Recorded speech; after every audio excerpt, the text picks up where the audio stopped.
નમસ્કાર, મહત્વના સમાચારો પર એક નજર. આણંદ જિલ્લા પંચાયતની પ્રમુખ પદ માટેની અનુસૂચિત જનજાતિ હાડગુડ બેઠક કોંગ્રેસે જીતી, જ્યારે બહુમતી ભાજપની. બોરસદ પાલિકામાં ભાજપે ગત ટર્મ કરતાં 3 બેઠક ઓછી મેળવી.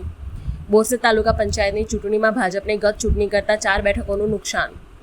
આંકલાવ તાલુકા પંચાયત કોંગ્રેસના ગઢ તરીકે અકબંધ, કોંગ્રેસને 14 અને ભાજપને 6 બેઠકો મળી. ખંભાત પાલિકામાં સામા વહેણની સ્થિતિ, છતાંય વધુ 4 સાથે 22 બેઠકો મેળવીને ભાજપનો દબદબો યથાવત, 13 કોંગ્રેસ 1 અપક્ષ.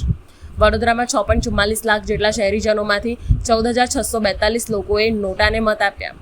ઓડિશામાં અસંવેદનશીલ વ્યવસ્થાની ચોંકાવનારી ઘટના, 19,000 ઉપાડવા બેંકે પુરાવા માંગ્યા તો ભાઈ બહેનનું હાડપિંજર લઈ પહોંચ્યો.